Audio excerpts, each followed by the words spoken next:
अस्सलाम वालेकुम स्टूडेंट्स। बेटा आज का जो लेक्चर है वो यूनिट्स हैं हमारे पास ए और बी के। लेकिन उससे पहले मैं थोड़ा सा लेक्चर जो है वो अंडरवाल इक्वेशन जो रियल गैसेस के लिए थी, मैं उसको थोड़ा सा एक्सप्लेन कर दूं ताकि आपको उसका आइडिया हो जाए, क्योंकि ये एक इम्पॉर्टेंट लॉन्ग क्वेश्चन था। यहाँ पे दो चीज़ें आती हैं हमारे पास। के एम टी के दो फॉल्टी पोस्टुलेट्स थे। पहला ये था कि हमारे पास जो है वो फोर्सेस ऑफ अट्रैक्शन मॉलिक्यूल्स के दरमियान नहीं होती, लेकिन हाई प्रेशर पे फोर्सेस ऑफ अट्रैक्शन डेवलप हो जाती हैं। दूसरा था कि वॉल्यूम हाई प्रेशर पे नेग्लिजिबल नहीं होता। तो ये चीज़ें हमने यहाँ पर डिस्कस करनी है। तो इसका मतलब है पहले वॉल्यूम करेक्शन और दूसरा फोर्सेस की वजह से प्रेशर करेक्शन की तरफ हम बात करेंगे।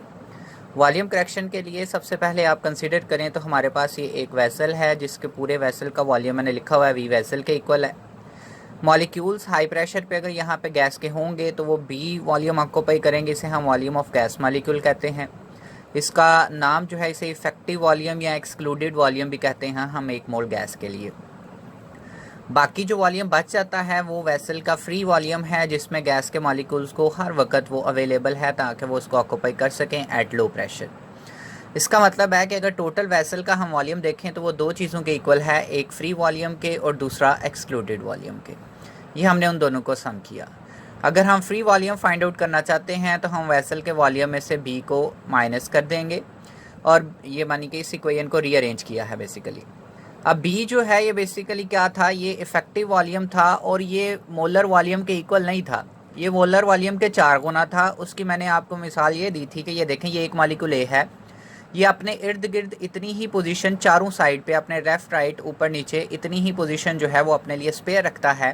तो ये मोलर वॉल्यूम का 4 गुना हम एक मॉलिक्यूल के लिए काउंट करते हैं और फॉर 1 मोल मोलर वॉल्यूम का 4 वीएम इसे हम लिखते हैं।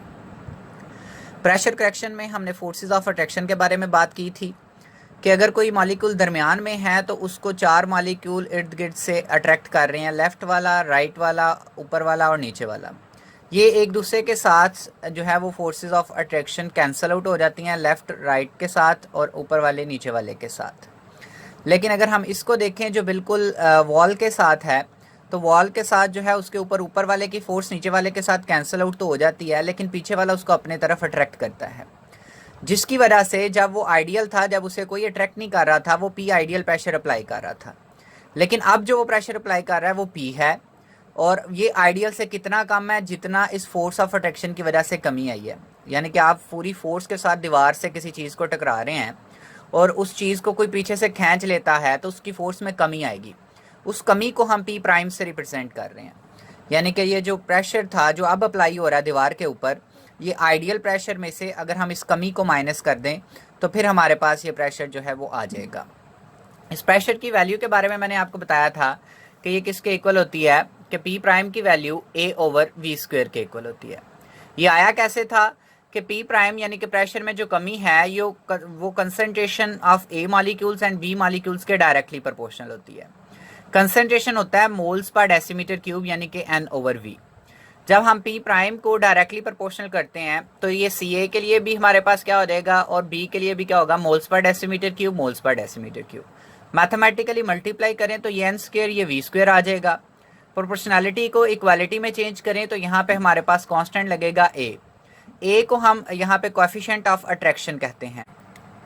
ए जो है ये हमारे पास यहाँ पे फोर्सेस ऑफ अट्रैक्शन का ये कोएफिशिएंट ऑफ अट्रैक्शन हम इसे कहते हैं।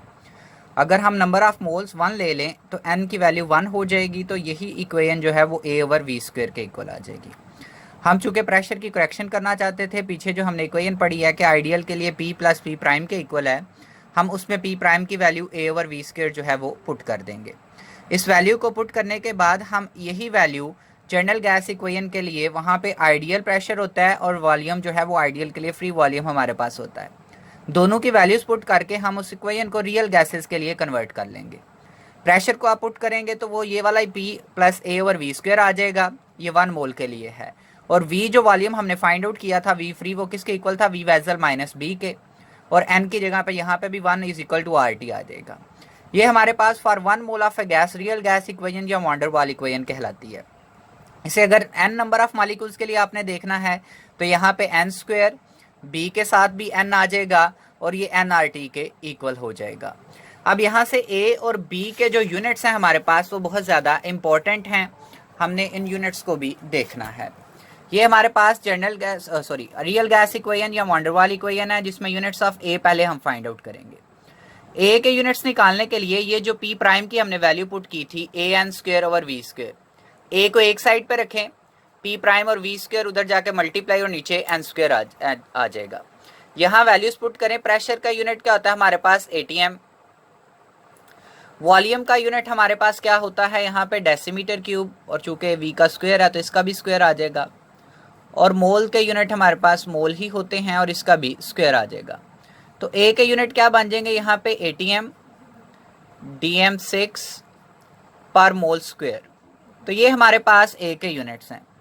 अब यूनिट्स ऑफ ए अगर हम सिस्टम इंटरनेशनल में देखना चाहते हैं तो आपने वैल्यू पुट करनी है। प्रेशर के यूनिट सिस्टम इंटरनेशनल ने न्यूटन पर मीटर स्क्वायर जो हमने पढ़े थे, वॉल्यूम के यूनिट मीटर क्यूब है उसका स्क्वायर, और नीचे मोल वैसे का वैसे ही आ जाएगा कि ये हमारे पास मोल का स्क्वायर आ जाएगा।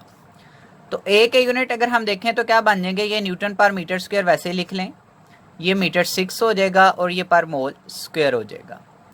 -2 + 6 मीटर का क्या आ जाएगा, 4 आ जाएगा, प्लस न्यूटन मीटर प्लस 4 पर मोल स्क्वायर। तो ये ए के सिस्टम इंटरनेशनल यूनिट हैं। तो दोनों यूनिट आपको आने चाहिए, ये हमारे पास सिस्टम इंटरनेशनल यूनिट्स भी हैं। इसी तरह बी के यूनिट्स निकाल लेते हैं। बी के यूनिट हम थोड़ी आसानी से निकाल सकते हैं। उसकी वजह यह है कि बी हमारे पास किसी एक स्पेसिफिक चीज़ के साथ रिलेट करता है।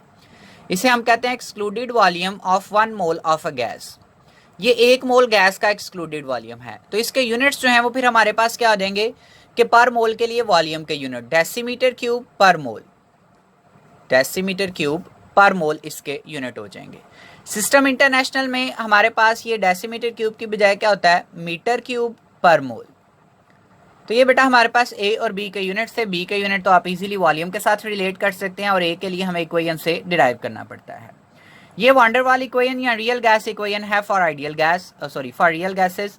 अगर हम बात करें कि इसमें ए और बी की वैल्यू, अगर मैं यहाँ पे ए की वैल्यू कम कर दूं, 0 कर दूं, तो ये पूरा फैक्टर 0 हो जाएगा। तो यहाँ पे क्या आ जाएगा पी। अगर मैं बी की वैल्यू भी 0 कर दूं, ये पूरा फैक्टर क्या हो जाएगा, 0 हो जाएगा। तो यहाँ आ जाएगा V = nRT।